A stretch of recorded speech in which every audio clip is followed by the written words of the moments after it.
Oi, pessoal. Então, esse é o segundo vídeo de estudo sobre prece, continuando no Evangelho segundo o Espiritismo. Nós vamos abrir com uma prece, depois fazer a leitura e depois cada um faz o seu comentário. Então, vamos lá, Bruno? Vamos. Querido e bondoso Pai, agradecidos somos pela oportunidade de estarmos aqui juntos, reunidos, para aprender, para compartilhar e poder juntos transmitir um pouco mais de esclarecimento para o nosso crescimento e para todos aqueles que compartilham conosco. Obrigado. Amém.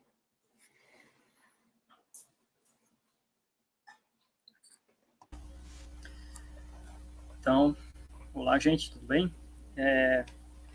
Nós estamos fazendo o estudo aqui do capítulo 27 do Evangelho segundo o Espiritismo, capítulo Pedi e Obtereis. Então, eu vou fazer aqui a leitura dos itens 5 e 6.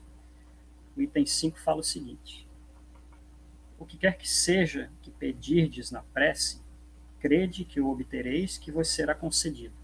São Marcos, capítulo 11, versículo 24. No item 6, fala o seguinte: há pessoas que contestam a eficácia da prece e se baseiam no princípio de que, conhecendo Deus nossas necessidades, é supérfluo expô-las. Acrescentam ainda que, tudo se encadeando no universo por leis eternas, nossos desejos não podem mudar os decretos de Deus. Sem nenhuma dúvida, há leis naturais e imutáveis que Deus não pode derrogar segundo o capricho de cada um. Mas daí a acreditar que todas as circunstâncias da vida estão submetidas à fatalidade, a distância é grande. Se assim fora, o homem não seria senão um instrumento passivo, sem livre-arbítrio e sem iniciativa. Nessa hipótese, não teria senão que curvar a cabeça sob o golpe de todos os acontecimentos, sem procurar evitá-los. Não deveria procurar desviar o raio. Deus não lhe deu o discernimento e a inteligência para deles não se servir, a vontade para não querer, a atividade para permanecer inativo. Estando o homem livre para agir num sentido ou noutro, seus atos têm para ele e para os outros consequências subordinadas àquilo que faz ou deixa de fazer. Pela sua iniciativa há, pois, acontecimentos que escapam forçosamente à fatalidade e que não destroem a harmonia das leis naturais, como o avanço ou o retardo da agulha de um pêndulo não destrói a lei do movimento sobre a qual está estabelecido o mecanismo.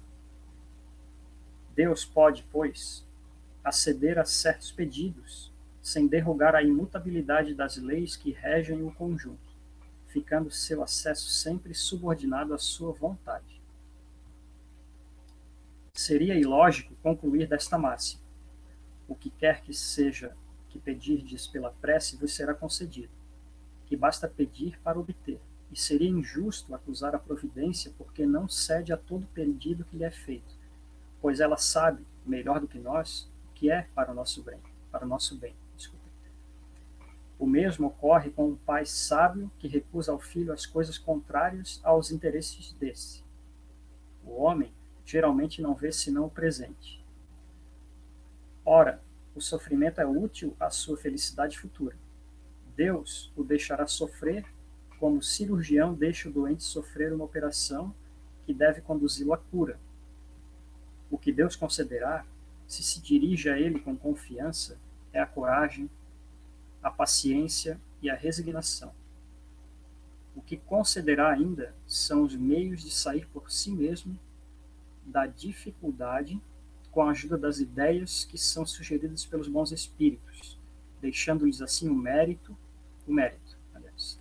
Assiste àqueles que te ajudam a si mesmos, segundo esta máxima: ajuda-te que o céu te ajudará.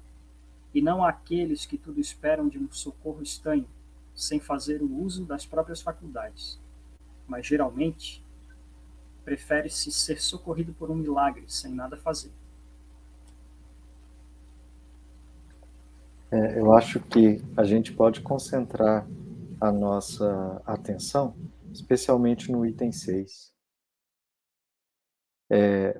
porque eu acho que tem essa coisa da eficácia da prece no sentido de o quanto nós estamos abertos para a prece, e aí ela vai ser eficaz, e no sentido do resultado da prece, que eu acho que é mais o que fala o item 7, né? Porque senão fica um estudo muito longo. E aí a gente deixa o 7 junto com o 8, que são os exemplos que ele traz da eficácia da prece, para o próximo, né?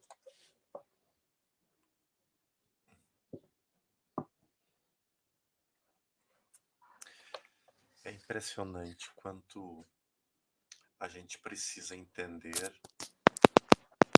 que muitas das coisas que nos envolvem precisa ser desconectada do conceito que a gente ouviu a vida toda falar. Não há um único fio de cabelo que não caia de nossa cabeça sem que Deus o saiba. Isso é uma verdade, porque Deus, afinal de contas, ele rege o universo inteiro, né? Mas saber não é conduzir, não é manipular.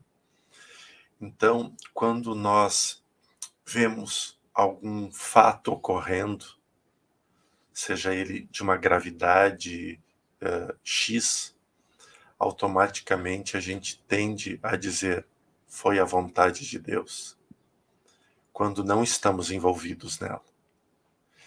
Mas, nesse momento, nós esquecemos de perceber a ação que temos durante o livre-arbítrio. E ação nefasta que muitas vezes as nossas ações mal conduzidas pelo livre-arbítrio têm. Então, veja que nesse momento a ação, o efeito da ação e reação muitas vezes se torna contrária à nossa prece. Porque nós pedimos algo em prece e agimos de forma diferente no dia a dia. Então nós pedimos o amor, a paz, a resolução, ou às vezes um trabalho, ou às vezes um esclarecimento. Mas na nossa ação cotidiana, nós buscamos o conflito, nós buscamos a desarmonização, a desestruturação. Então, e aí a gente quer que a lei, que Deus intervenha, agindo de forma, às vezes, manipuladora, como se fôssemos nós marionetes nas mãos de Deus. E isso tira por completo a ação dos nossos merecimentos. Veja, qual o merecimento nosso de chegarmos aqui e tudo ser completamente determinado, o dia, mês e hora de cada acontecimento, porque foi assim traçado no mundo espiritual. Então, qual seria a eficácia das nossas preces? Qual seria o motivo das nossas preces? Qual seria o resultado benéfico dos nossos trabalhos? Nenhum. Porque o que a gente veio fazer aqui não passa de um mero acaso. Agora, se diante de um planejamento nós viemos e temos a oportunidade de melhorá-lo ou de comprometê-lo, e aí sim entra a intervenção de algo da luz, e isso nós vamos ver mais adiante no capítulo, a ação da oração naquilo que é a nossa aprovação espiritual e naquilo que é as nossas peculiaridades do dia a dia, né? Mais adiante, Kardec aborda sobre isso nesse capítulo. Então nós entenderemos melhor. Precisamos, de uma vez por todas, entender a ação que a oração tem sobre nós, mas assumirmos as nossas responsabilidades dentro das nossas escolhas e convergir nossos pedidos com as nossas ações no dia a dia.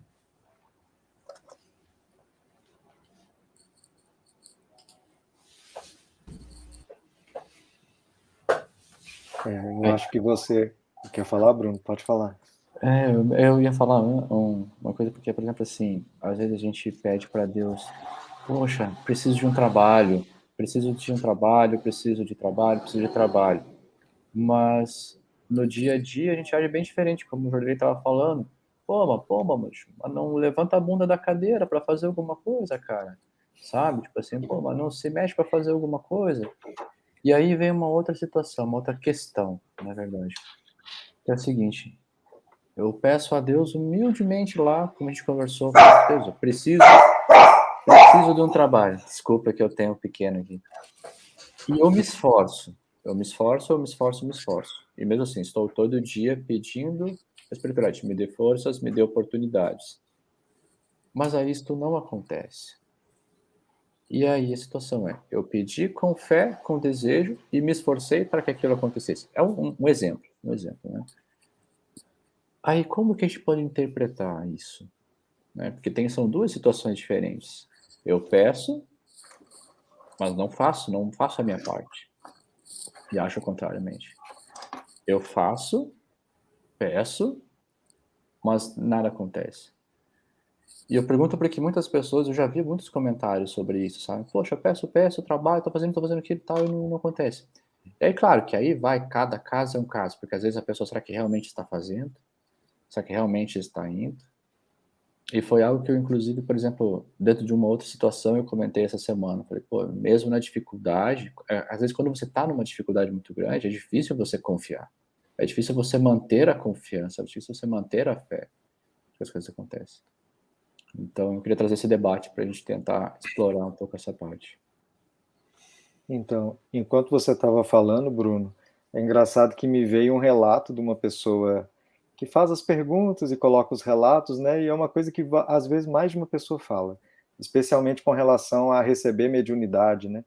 Então, assim, eu estou fazendo as minhas concentrações e eu faço a prece, eu peço aos mentores para me desdobrarem e para eu começar a ter clarividência, para eu começar a ter psicofonia, mas nada acontece. E aí a pessoa fala que ela está trabalhando para aquilo acontecer, né? E teve um vídeo que o Fábio mandou tem pouco tempo no grupo, né? Do Wagner Borges comentando sobre isso, sobre assim, a pessoa pede clarividência e não recebe, a pessoa pede clarividência e não recebe. E aí o que ele fala é uma provocaçãozinha, assim, mas para que você quer clarividência? Para quê? Você quer. Aí você pede para Deus. Mas você já parou para pensar, na hora que você receber, o que você vai fazer com aquilo?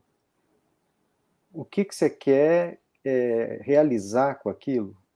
Então, no fundo, é assim, você está pedindo uma coisa, igual você falou do trabalho. Eu quero trabalho, mas o trabalho é o quê? Você quer um salário?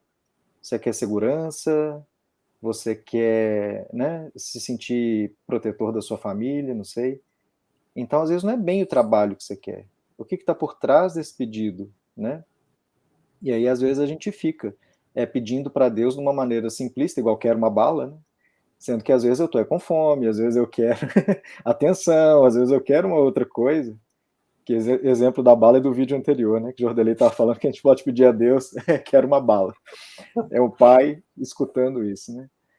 Mas então a gente tem essa questão, às vezes, de fazer a prece de uma maneira muito concreta, sem entender qual que é o nosso motivador real em termos de espírito, né? Eu escuto muita gente falando para mim diretamente que gostaria de ter o conhecimento que eles julgam que nós temos. Tá?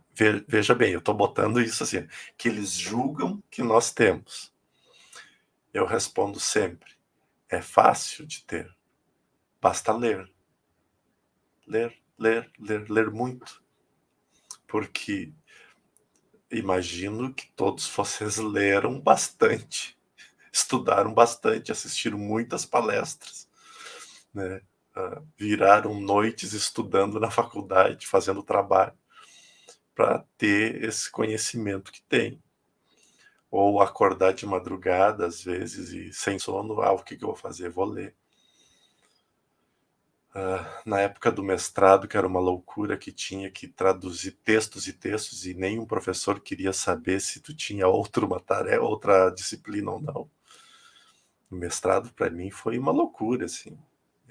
Eu não sabia o que era dormir. E E ler. Assim eu aprendi a ter conhecimento. Então eu falo para as pessoas, leia, que o conhecimento vem. Aí a resposta, mas eu não gosto de ler. Eu disse, bem, então vai ser um pouco mais difícil.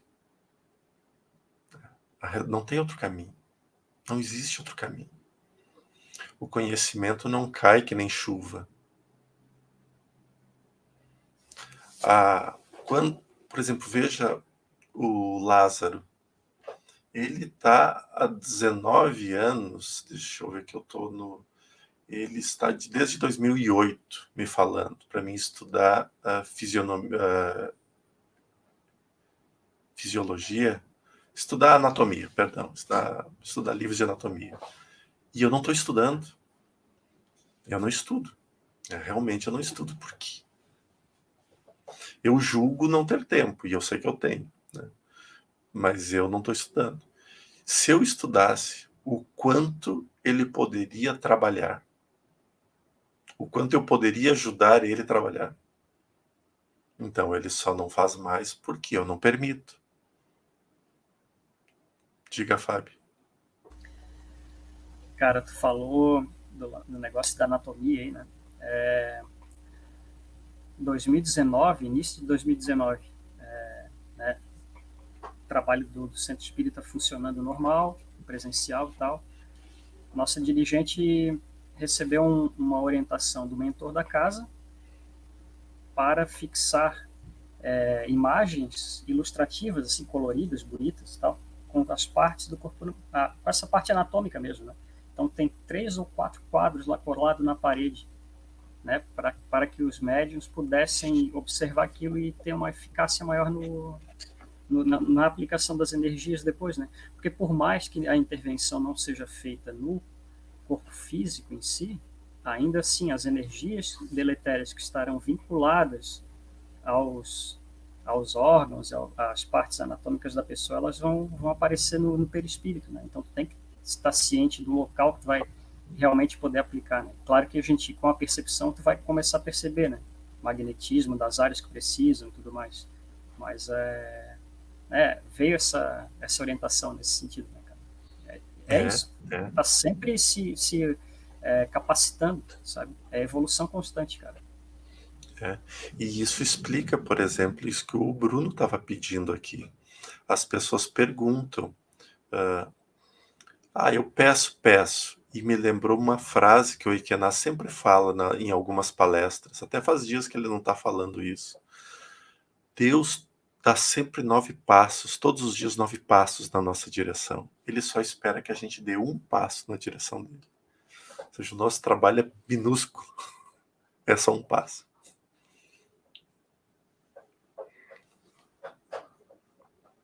Deus conhece bem a gente, né? Os outros 9 passos é a misericórdia dele, né? Se a gente dá um passo na direção da luz e iluminamos pelo menos uma partezinha nossa, ele entende que aquilo merece um carinho, né? Que a gente está procurando a nossa evolução e ele faz o restante. É muito feliz, né? Da gente ter dado o primeiro passo, né? Mas acho então que a gente pode encerrar esse segundo vídeo. Eu vou fazer uma prece de encerramento. Depois a gente combina o próximo.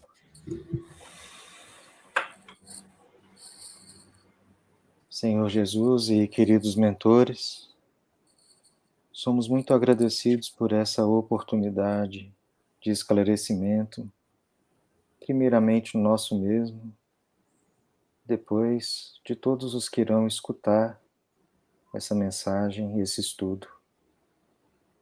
Abençoa, Senhor, o nosso primeiro passo. Abençoa também o primeiro passo daqueles que escutam, que esse vídeo possa ser inspirador para essa transformação inicial de cada um de nós. Tenhamos, Mestre, na nossa mente e no nosso coração esses ensinamentos durante os próximos dias, nos quais faremos várias escolhas com o nosso livre-arbítrio. Que cada uma delas possa ser direcionado por uma oração de conexão com a tua falange do bem e da luz. Que assim seja.